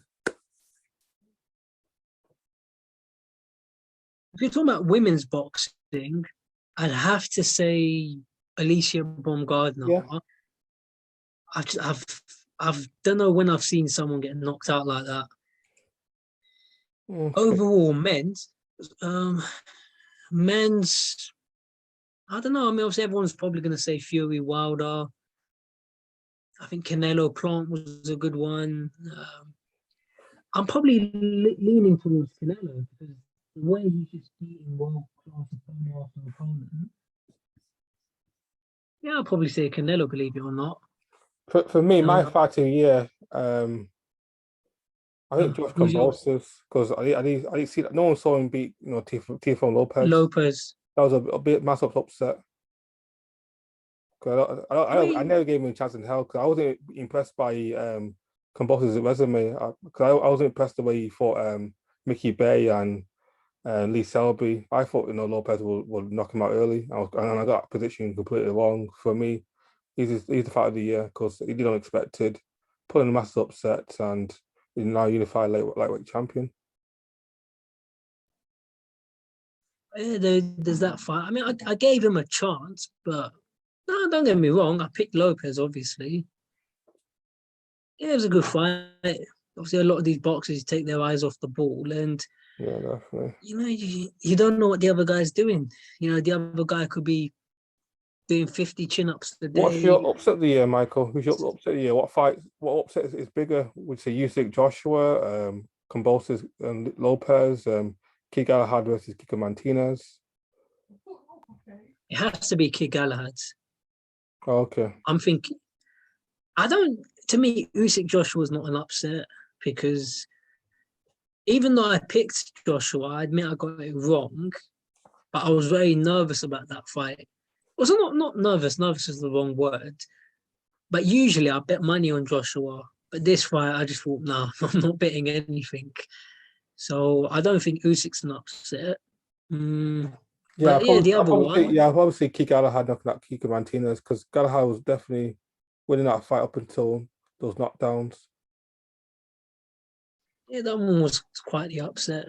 How about women's boxing? Did any upset stand out for you? The thing is, Terry Harper, I knew she would lose that fight. I never rated Terry Harper that much because I thought she lost against Natasha Donas. That's just my because I didn't see that was upset because I just knew that she wasn't good enough to beat that American, really, that American chick. So I wasn't surprised when she got stopped. So my fight of the year, as far as women's boxing, was the Katie Taylor versus Natasha Jonas. That's a very good fight, very competitive fight. Was it better than Michaela Mayer versus Hamadouche? That's a good. No, I'll give it to that. No, not as good as that. Not as good. It was still close, but not as good as. Yeah, I'll give you that one. That's probably women's fight of the year. That one. Yeah, I look forward to seeing what Tasha Jonas does next. Who's your knockout of the year? I think I've already mentioned them. I'd probably go with Fury Wilder, and well, we've never really seen power from Fury. So the way he's knocked Wilder out twice now. Men's, I'd say Fury Wilder, and then women, it's very obvious. I'd have to say Yeah, Baumgardner. I Terry mean, that Harper. was shocking. Like, flip, I'd spar Baumgardner, I don't mind. But after seeing that, flip, like, She definitely what's hits going to hard for women. happen? A lot of people are saying that women box, but they can't hit hard, and she proved that she can hit hard. And women can hit hard. I mean, some of them can. Yeah, so Ryan Marshall's the one that can hit hard as well. I think, generally, also, I'd say, generally, men are physically stronger. I understand that. I mean, I wouldn't say women don't hit hard. I just maybe we're just not seeing enough fights. Remember that the fight's only 2 minute rounds, so Amanda Serrano hits hard, Savannah Marshall hits hard. So I just think we're not seeing enough fights in women's boxing. I think that's what it is. Some of these women, some of these weight classes, I think Savannah Marshall's division, I'm off the top of my head, some of these weight classes, they've only got like 10 people in that weight class. Whereas men, they'll have like over 1,000. So there's not as enough depth in women's because Yeah. there's not as much money in women's boxing, Even when you got people like Clarissa Shields who wants to go over to MMA and she lost the MMA fight, which is understandable. But she's saying she's not getting enough money in boxing. So The something. funny thing is, the money we call the boxing from men's side. There's more money in males boxing than there is in male MMA, but there's less money. There's more money in women's MMA compared to women's boxing. Yeah, it's like opposites for each gender. Well, yeah, I just think I'm not just saying this to sound nice, but it's like talking to you. It's a very different conversation. You bring up. It's a different. Whereas in boxing, the sort of conversations you have, I don't think enough people challenge these. They don't really bring up these points. So maybe if we see more people like you, then we can start trying to change that in boxing. Because why is it that Clarissa Shields, if you look at what she's done in boxing, why is she having to run over to MMA? Because you're at a To make a living, she's at yeah, a to make a living. because I mean whatever like she's not stupid. Like you're at a massive disadvantage because you're gonna have to go there and you're learning all these things from scratch. You're gonna have to take on people that have been I doing it for think how long? this might be controversial. I think for women's boxing to grow, obviously the one thing it needs more talent. It needs more talent. It needs to have more fighters competing, but it also needs some superstar. It needs every sport that's popular has a superstar. So until women's boxing produces a global superstar, then it will only go so far. Same with MMA. UFC only came big, really big recently when they had people like Brock Lesnar, Conor McGregor, Khabib Nurmagomedov, big in attention to the mainstream audience. It's all about superstars. Without superstars, you can't go sport, to a high level. You need the superstars to bring the casuals, to the crowds, to the arenas. But what I'd say, the boxing system needs to change. Like, I think you're right. But then in other sports, when you mention these superstars, but they're getting the opportunities because Clarissa Shields, yeah, but she's come to this country how many times? I remember she was once doing these gym training sessions in this country. I think if you paid like £50 online, you could go down and get a chance to meet her, get a training session with her. She's been to some of these York Hall shows. She's met Savannah Marshall here. So she's been over here a few times. Why is it that all this time she's never been offered a fight here? Or sorry, let me take that back. I don't know if she's been offered fights, but these fights haven't happened. Like with boxers, Sky Sports, they've offered her a fight on the Eubank card, Eubank Williams, but why did nobody offer it to her sooner? So whatever they've offered her, she said yes. Why has Eddie Hearn never got her on a matchroom show? And that's something I'll ask I think him. I, thi- Yeah, I'm not. I think there's I don't know the answer, but there might be another controversial reason. I just don't think Carissa is marketable. As marketable, maybe because her fighting style is not easy in the eyes. Maybe she's not because the people want to see her knock people out. Maybe because I don't know. I just think The thing is though with sports in general, especially women, is this might sound sexist, but sex I'll sells. say it. Sex sells, unfortunately, and maybe the reason why Ebony Bridges is probably arguably the most famous female fighter on the planet because she's easy in the eyes, especially to a male audience. And Eddie knows this. Eddie's a man, he knows this. And that's why he's promoting him more. Eddie's probably promoting him better than he's promoting Katie Taylor. Well, I'm not saying you're wrong. And Think when you about said Ronda Ebony Rousey. Bridges, It was because one of the reasons Ronda Rousey was so successful in UFC because she was considered a sex symbol.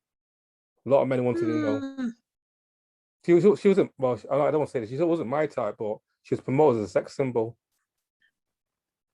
well, As I'd say, but this is the well problem as in she boxing. was knocking people out, she was also marked as a sex symbol heavily, to a male audience. And that's why she got her roles in Expendables, all these movie roles. Think about it, think about when it comes to, unfortunately, the world we live in, when it comes to women athletes, unless you're super sexy, it's hard for you to appeal to a mainstream audience. That's one of the reasons why see Winnie Williams got her why she's so successful. Other than her ability, she's considered sexy to to an audience as well as the other one, Maria Sharapova. They're both marketed as sex symbols. Fortunately, that's just women in general. Women are marketed as sex symbols, and that's how they get from A to B. And unfortunately, one of the side things of reality, women are people care. When it comes to women in general, women are just more about their appearance rather than what they can do. Fortunately, sad, but it's true. Well, some interesting points you make. I'm not saying you haven't got a point, but I'd keep it Why simple. think about it? Yeah, If I think yeah, about it, yeah, go why on. is Ebony more popular because of Shield and Ebony Bridges has not even won a world title? Why has No. she got? Why has she got like 200,000 subscribers? Well, because she's only got like maybe 100,000 or 50,000. And why is she not getting Oh the yeah, attention that Ebony Bridges is getting? It can only be one no, thing. you're One right. thing is a all-time great fighter. She's the best fighter in the world for boxing. She's an Olympic gold medalist. She's a unified champion. Ebony's done nothing in boxing apart from fight a world title. But yet people are giving Ebony the endorsements, giving her the social media following, and giving Clarissa the crumbs on the table. No, you're right. Ebony's, obviously she's considered to be much better looking, and she's much easier personality. So I'm not saying you're wrong. Yeah, Uh, you got me there. I'm not saying you're wrong. I think if Kate Taylor was marketed as a sex symbol as well, I think she could be boxing first superstar. If Katie Taylor could talk as well as like Ebony does, like Ebony can talk and she's easy in the eyes. If Katie Taylor of course had those same attributes, I think you could possibly do the first female boxing superstar or pay-per-view star. I think you possibly could. You could have a first, Ronda Rousey boxing. Yeah, especially if Katie Taylor could talk like me, she'd Yeah. be massive. Yeah, but I'm not saying you're wrong. But I would argue that as a promoter, your job should be to promote the sport as best as you can. So if you look at, you remember how long ago it was? Do you remember when Wilder came here and he knocked out Audley Harrison? So I think that was what 2013. It was a long time ago now. And I remember when he came over here and he sparred David Haye. So I'm not saying you're wrong, but I'd argue it where if you give women the opportunities and you're putting them on cards, Yeah. get rid of all that sexism. Don't even think along those lines. Look at Alicia Baumgardner. I knew who she was. I've known who she was for quite a long time. But after she knocked out Terry Harper. Terry Harper, I mean, a lot of people that was a scary knockout. Yeah. And I'm glad. Look, it's a catch-22. If she finished off Terry Harper, it would have been fun for me to watch. I'm not the one getting knocked out. But on 50% of me, like honest answer, 50%, I would like to have seen her finish Terry Harper. But then the other 50%, I'm glad the referee jumped in Yeah, I because that know. would I understand. She Yeah, weren't even that could have looking. done a serious damage. That Yeah, could but have put issue to her health. no, but hand on heart, I don't lie. I'm glad the referee jumped here because I'm not. Same with anybody out box. I'd love to knock you out, but I don't. I'm not. I don't want anyone to suffer permanent damage. So what I'm trying to say is, if Baumgardner hadn't been given that fight, a lot of people we wouldn't know who she is. So if you're giving them these opportunities, women's boxing is gonna it's gonna grow. Yeah, definitely. That You know, definitely. Yeah, put more put definitely go and talent. Yeah, have more knockouts, have more exciting fights like the Harper fight. The American definitely would help with the sport. But fundamentally, that's what I still think like the whole human nature. One of the reasons why AJ is a superstar because he's a sex symbol. Women love him. Women come, he have massive crowd. Women come to him because he's a sex symbol. He's easy in the eyes. Andy Joshua is not a good fight. That's why if Tyson Fury even beats AJ, I don't think Tyson Fury will ever become a bigger star as AJ fans in the UK because Tyson Fury no, is not a sex no. symbol. AJ is. But I think the difference is with these men, I agree that is part of Joshua's marketability. I'm not disputing that. But the problem Because think is, about it as well. When tell when me, when history British boxing, have we had a talented boxer who's also a sex symbol? That's never happened ever. Ricky Hatton was never a sex symbol. Nato was never a sex symbol. Frank Bruno was never a Ozagi, sex Bruno, symbol. None. Mir Khan, maybe, but again, he had a weak chin, so unfortunately, that limited his markability. But JJ had the full package. He was handsome. He could talk well. He was easy in the eyes. He was knockout. He could knock you out with any fist. He had everything. He's our first superstar that actually had a large female fan base. He had everything. He was a movie star. He could hit as hard as Mike Tyson, yet he had a movie star looks. He had everything. Hence why I think that's why AJ is arguably our biggest star out of Britain because he had everything. He's got the male fans, he's got the female fans. That's why I think why I think AJ is been successful because he has everything.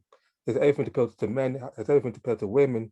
He's easy in the eyes. Women love him. He can knock people out. So men love that too.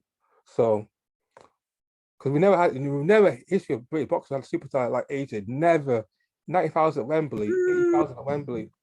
Ricky Hatton, yes, but again, Ricky had still not to the level of AJ. yeah, yeah, you're probably right. Well, I'm not saying you're wrong, but the problem with women's boxing, with men like AJ, it might be part of his brand, but at least he's getting the fights. He's getting the. I remember when Eddie Hearn invested money, he got him the Charles Martin fight, he got him the Dylan White fight, he got him the Klitschko fight, and so on. The problem with women, they're not really getting as much. They're not getting these big fights. Clarissa Shields has never boxed But why do you here think? here Why do as you a think? Well, professional. why do you think Eddie is promoting Ebony Moses is promoting Kaylee? Kate is an undisputed champion. I hold my hands up. I know why. Obviously, Ebony's got a lot more. She's got a lot more attention from men. She's deemed as more attractive. I understand that. I do understand that. But I just think I Eddie just Hearn think as a with especially boxer. women, I think one of the golden rules of marketing and anything you do is sex sells. If you've got somebody that's sexy, easy in the eyes, it's a lot easier for you to promote that person. I'm not Unfortunately, it's denying sad. I that. don't think it's sexist, but unfortunately, it is. Appearance count. We all love eye candy. Men or No, women, we all no, love eye candy. Unfortunately, especially if eye candy can talk, can fight a bit as well, knock you out. Then no, you've no, got but women there. no, but you're entitled to say whatever you want to say. I don't think it's fair to just say, "Oh, it's sexism." Everyone's entitled to have a point of view, and it's the same for women. Have you? I've never watched it, but have you heard of the film? Magic Mike. Yes, yeah, Chan Tatum. Yeah, that one. The male Yeah, flippers. I've never watched it. I've seen like a couple of clips on YouTube, or whatever. But Not it's just the boxing. yes. Think about it. Think about part of David Beckham's success and when Cristiano market appeal is the sex symbols, women, the ease in the eyes. Not only they're good boxers, they're good football players, the ease in the eyes, the sex symbols. Hence why they're they got all these endorsements and making hundreds of millions in endorsements and the superstars of their sports. The same with even back to days No, of but Muhammad Ali. Muhammad Ali was a sex symbol. A lot of women loved Muhammad Ali. yeah, He can fight as well. Hence why he has a success higher than Liston and higher than Foreman, higher than Joe Frazier. Roy Patterson. Yeah, Yeah, but hear me out. I agree with what you're saying. I'm not. When I said the thing about Magic Mike, it's not sexist to say what you're saying because this is just human nature. People are drawn to whatever gender, they're drawn to people they find attractive. So you're just stating facts. It doesn't make you sexist. You're entitled to say the things you want to say. But I say what I would say as a boxing promoter, you should try to promote boxing yeah, ability. yeah, If I was definitely. in Eddie Hearn's position, yeah, I'm not saying you're wrong in the things you say. Then you look at a lot of people in Hollywood. Why are they so big? Angelina Jolie, Brad Pitt, and so all people find them attractive. And I don't need to keep naming names, but as a boxing promoter, and this is something I'm going to say to Eddie Hearn, if I was in your position, like obviously I haven't got Eddie Hearn's money, but if I was in his position, I would have got Clarissa Shields on a matchroom show in this country by now. So that's what I'd say to, and I don't, not just Eddie Hearn. I'm having a go at. Frank Warren doesn't have any female fighters. The last one was Nicola Adams. I'm not saying you're wrong. You're right, but I just think there's more these guys could do. Like you should have got Clarissa Shields. In my opinion, You're gone. for women's boxing to be global on the same level as male boxing, this Never so gonna happen. this But go on. probably be this might get me bad from YouTube or get me a strike. No, that's it. Say it.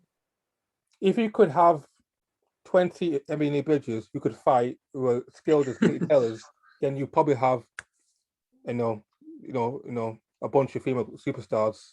You've had like 20 pastry models, Victorian models who can fight, who can knock you out cold with a hand, who could talk as well, then you probably that's probably the way to get women's boxing on the same level to the popularity as female MMA or as female boxing. This might sound not the way to, you should focus on women's appearance, but fortunately, that's how I see things going forward. But it basically attract more attractive women to the sport who can fight and talk, who can talk well, promote themselves well, then you probably see more eyes and seats, more men definitely interested in women's boxing, and so on and so on.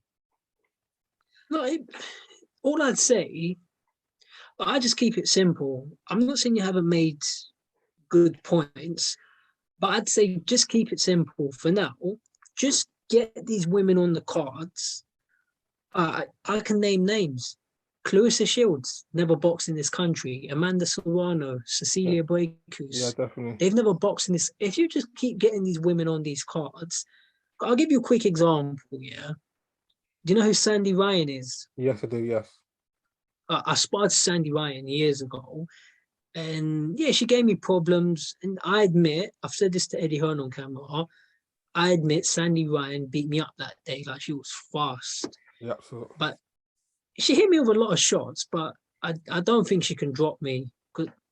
Well, she hit me a lot of shots. She never dropped me, but she definitely beat me up. When I saw Baumgardner, I'm just giving my opinion. I've sparred loads of pro boxers. I've only sparred one. I've sparred lots of women, but the only woman that could fight is Sandy. In my opinion, I think people like Katie Taylor, whatever. I'm not saying they can't give me problems, or I'm not saying they can't hurt me, or whatever. But for me, when I saw what Baumgardner did, I don't know. I'll spar her. I'm not scared to spar her. But ever since I saw that fight, I thought, flipping hell, that was a shot. So, in my opinion, I think a lot of people, this is what I'm trying to say, tell me if I'm wrong, but when people saw her land that punch, I think a lot of people would have said, wow. Do you agree or disagree? Yeah, definitely. Yeah, definitely. Being, showcase what women can do as far as boxing goes. Showcase these exciting fights, these knockouts. So this is what I'm saying. Just a quick point. Like, do I think women's boxing is ever going to be on the same level as men's? No way. But if you just keep getting these women over here, Serrano, what other fighters in the world? Hammer, that Hammer woman from Germany. Keep bringing them here, and you build the sport. So I'd say, forget all the other stuff. Forget about women's boxing becoming as big as men's. I don't think it's ever going to happen, and that's down the line. But for now, just get them on these cards and just give them the chance. That's just all I'd say.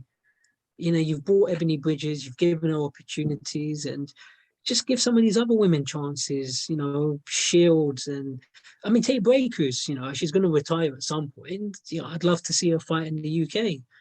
And whenever I send the messages on Twitter, like, she usually retweets you, she usually replies. Get Breakers in the UK, and yeah, let's just see what happens, and I'll tell Eddie Hearn next time I see him. Yeah, man. Yeah, man. Anyways, so basically, we done K of the year. We should definitely you said Terry Harper and the American chick, and for men's it's Fury Wilder for you. In my opinion, again, I agree. Terry Harper. What's the American go? Alicia Baumgardner. Baumgardner. Kid Galahad for me. Yes, Martinez knockout for the year. Fight of the year is Josh Convulsus. What's your fight of the year? I think I've already said, I'd say Fury Wilder, the third fight. Fighter. Oh, sorry, fighter. I'd say Canelo because of the world-class opposition he's beating. You don't see people doing that these days. Yeah.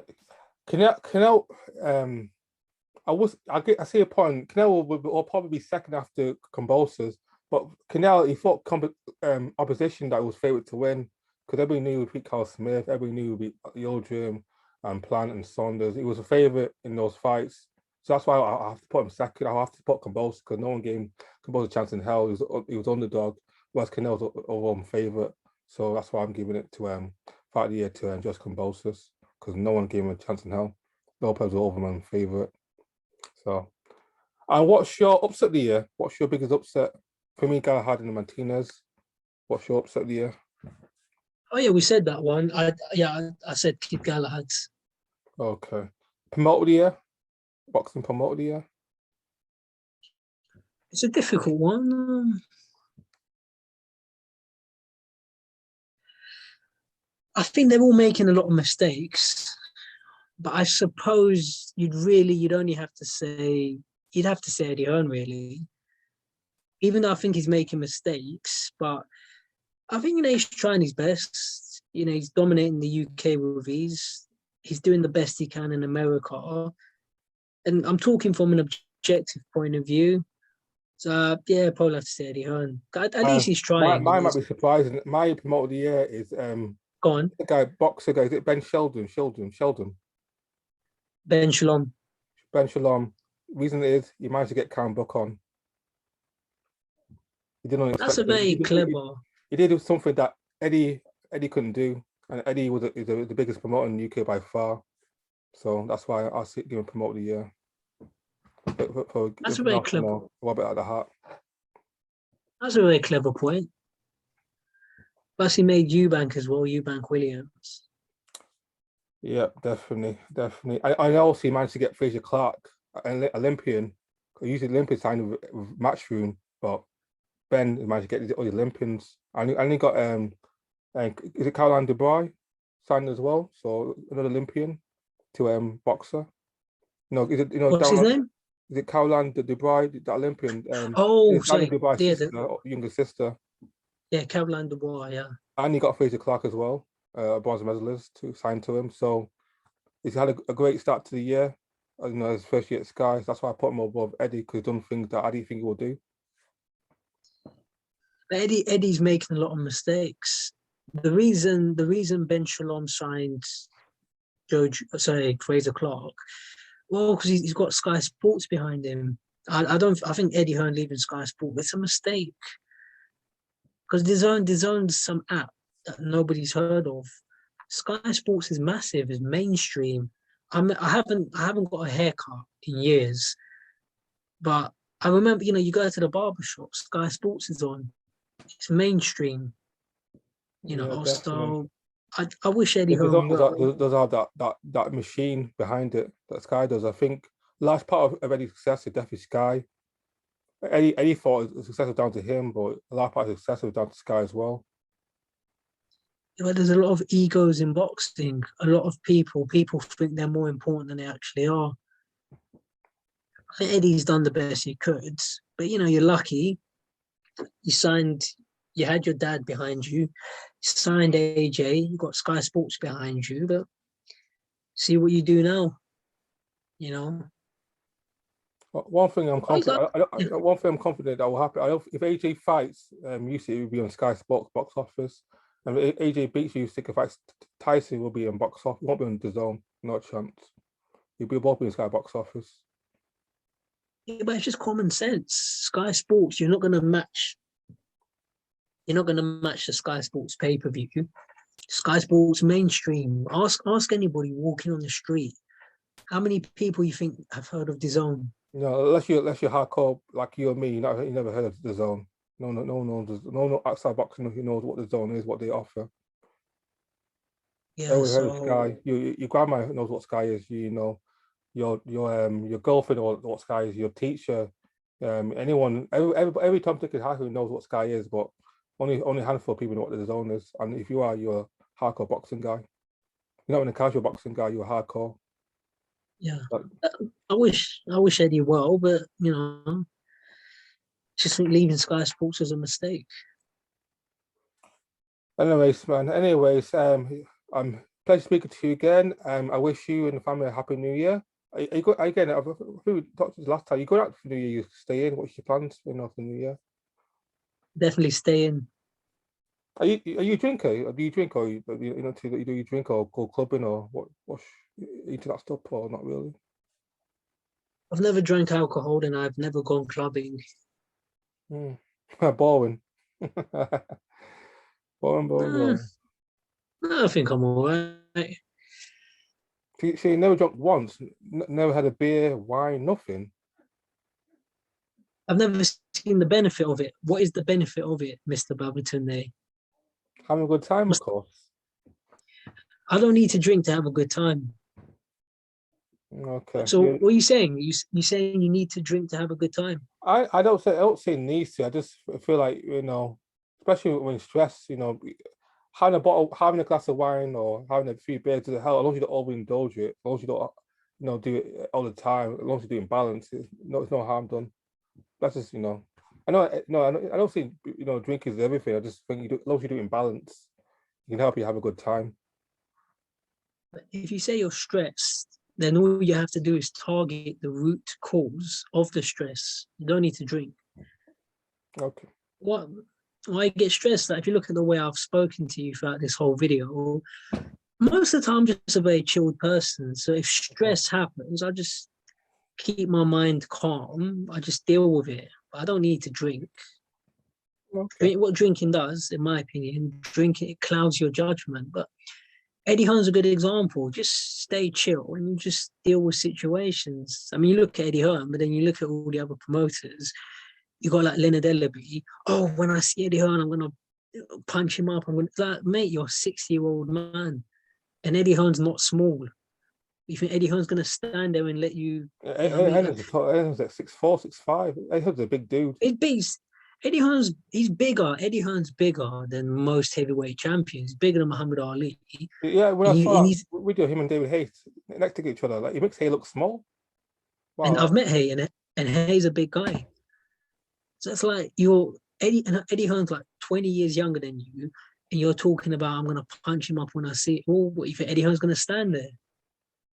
But why stress yourself out? If you got a problem with Eddie Hearn, just talk about it behind closed doors. Like why stress yourself out on camera? Like, I just think stress, if you just deal with it logically, just you make people make it worse in their minds. Okay, You know, make it overcomplicated thing, or make it just overcomplicated.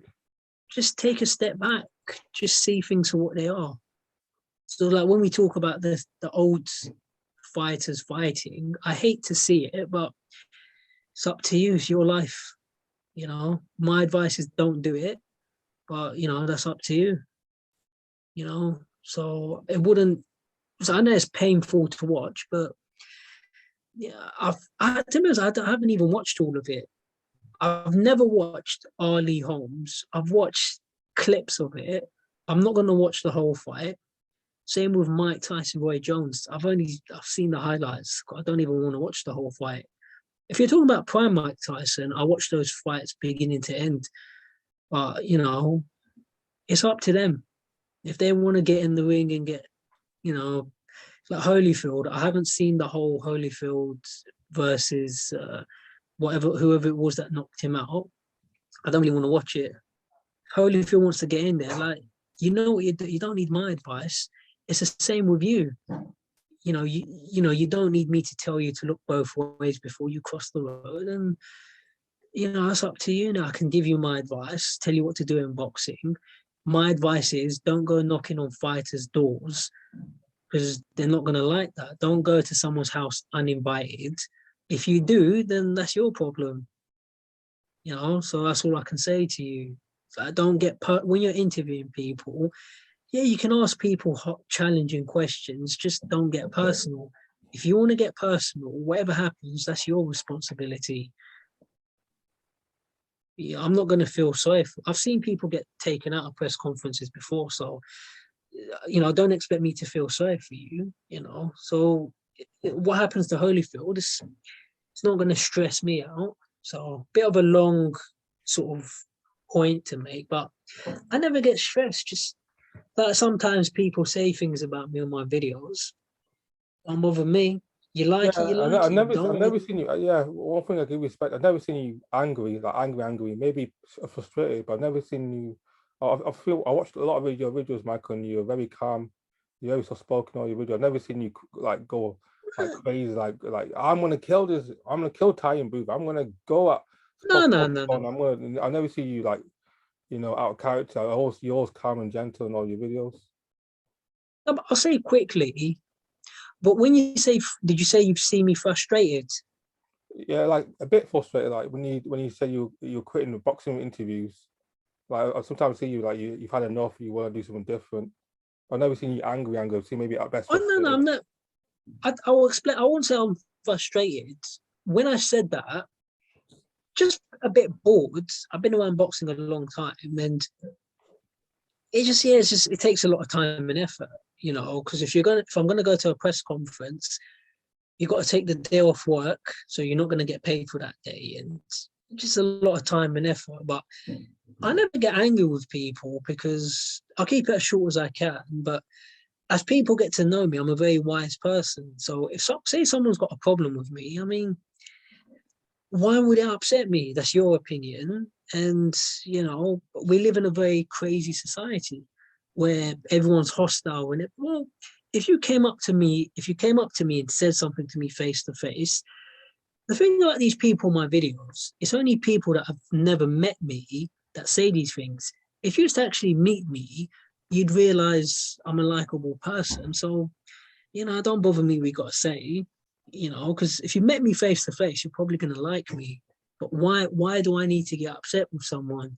So even Ty and Booth, just a quick example, what I think of Ty and Booth and Coogan Cassius, I mean this from the bottom of my heart. I don't really like them. Like, they're not my favorite people, but I wouldn't call it beef. I just don't really like them. And if they want to get in a ring, we can do it. They're both much bigger than me, and I'm not going to ask for anything stupid. I'm not asking for any money, and I'm not asking for you to come down in weight. So, you know, if you want to do it, you can do it. You know, but I don't wish Time Booth any harm. And I'm giving these guys the advantage that I'll let you come in the ring as heavy as you like. But why? Maybe this is a topic for another day. But why do I need to get emotional? Why? If you've got a problem with someone, just say what you need to say and leave it. But why do people need to get emotional? I don't really care what they do. Yeah, You especially know, when I see channels, YouTubers get emotional about people who don't care about them. Why talk about somebody who doesn't care about you, who couldn't care less if you died the next day? I- For and then me, when you're when you giving that say person a deep this, emotion. but then these people that get emotional, they're probably not people that fight. I don't need I know, and people can say what they want to say about me, but listen, I've had fights, I've sparred people, so that makes, and plus I'm in the British Army. I'd say I'm tougher than probably anyone watching my videos. Apart from, obviously, I'm not some professional fighters watch my videos. So when you get an emotional at other people, it's not that serious. Like if I saw Ty and Booth or Coogan, well, I'd say what I've said about them online. I'd just say, look, do you wanna? I've called you out a few times, and but when people get emotional with each other, it's not that serious. Just don't. Okay, it's like Ellie Setback. I don't like watching these videos, so I haven't watched these videos in years. So I don't need to call him out or threaten him, or so that's just something. It's a human weakness. Why talk about other people? You can say, why do I talk about Coogan and Michelle? That's because they're relevant to what I'm doing. And the fact is, I'm going to get compared to them no matter what I do. Yeah, I definitely. don't There's think one I've thing. taken. Yeah, I there's one don't. thing. I don't Yeah, think I've taken. So I don't think I've taken any personal shots at them. I'm just giving my opinion on the work they do. I don't think I've gotten personal with Coogan. I yeah. have got personal with Tyan, but that's because Tyan got personal with me first. But Yeah, definitely. It's one thing talking about somebody, one thing obsessing, like making 5, 10 videos a week about the same person, getting over emotional, giving yourself a heart attack, giving yourself unnecessary stress. Because in the day, you're giving free promotion to that person that you despise, and that person that you hate doesn't care about you. So why you talk about somebody that so much, and they don't care about you, don't care about your family, don't even know you, probably will never see you in your life. Because these YouTubers that give all the YouTubers all these free promotion, just it confuses me. Why are you giving somebody all the attention in the world when you're not giving anything you back? You waste your time and energy. Focus on you. Don't focus on them. Focus on yourself. well, look, I'd say quickly the thing about me and Coogan, I respect the work he's done. Of course, I do. I don't really respect Time Booth's channel, but obviously, of course, I respect Coogan's channel. But I'd say quickly, with the way I look at it, I've got no problem getting in the ring with these guys. In my opinion, if I get in the ring with Time Booth and Coogan, in my opinion, it's going to be interesting to watch. So that's how I'm going to defend my point. I don't think I go too far. I don't think I've gone far in the things I say about Coogan. But if me and Coogan got in a ring together, I think a lot of Yeah. people would find it interesting I, to watch. I was saying when you made that video get Tyne, I was commenting on your videos about Tyne. I was saying, oh, what's Tyne's nickname for you? You know, Tyne has a nickname for his I've seen it. rivals. He calls them Khan, the Sky Banker. He calls Howard Davis the Black Quitter. He calls Michelle Hall Phelps. He No, calls that one's going too far. yeah, and Anna Warhouse with the blowjob signals. Like, what are you doing? What's all this personal attack? Okay, you don't like somebody, fair enough, but why you and Anna Smith, being I don't know, being a pedophile, being a kidnapped Melon McCann, like all these attacks, it's not even funny though. You just be going far too personal, and then they're nothing to you. So why are you doing all this stuff to them for no reason? Just because you want attention, YouTube video views. It's unnecessary. Yeah, but all I'll say quickly, I'm not taking personal shots. I'm being objective. I respect Michelle Joy Phelps' work. Of course I do. Now, if I had, Hasn't Ty not if been sued though? I was about to Ty not sued. 'Cause you know what he said about what did he say? He said some personal stuff about Michelle's past when she was a kid. She's done some I've very seen deep. it, I know what you're talking about, and I think that's when I switched off. But someone like Michelle, I respect her work. If I was in her position, I've got a different style, but I respect her work. Same with Kugan Cassius. Me and him, we've got different styles, but of course I respect his work. I'm not going to pretend that I don't. But when you talk about Titan, I don't really respect him. When he first came along, it was a little bit different, but you just keep talking about people back and forth. Like I don't, you're getting personal with people, then as I said before, it's bullying because these people are not fighters. You're taking shots at people like Michelle and Anna and yeah, but they're not fighters. Plus, they're women's. I don't anything I've said on camera. But if I saw Coogan, okay, I'll give you a quick example. Yeah, if I saw Coogan, I'd have a bit of a rivalry with him over the stuff that I said. I'd say to him, I genuinely want to get you in a ring. I genuinely think I can beat you up. But I'd say to him though, but I want it to be respectful between us. Like, I'm not scared of you. Like, if you want to get in a ring, I'll take you on tomorrow. But I would never ever take anything away from his work. So I think I show respect. But in my opinion, with Booth, you're just going too far. You're saying stuff that you're talking about libelous, slanderous. Like, don't get me started on the Adam Smith stuff. Like, that's not, as you said yourself, like, that's going too far. That's just gone too far. Like, keep boxing, and keep the personal life separate, man. Why are you going people? And at the end of the day, these people don't care about you. You know, they're not talking about you. They don't care about you if you die tomorrow. They don't care about you, your families. Why are you giving them the free promotion? Well, look, I've said, and I think you agree. I don't think I've said anything bad about Coogan. And if I saw Coogan, I talk to him the same tone of voice. I'm talking to you.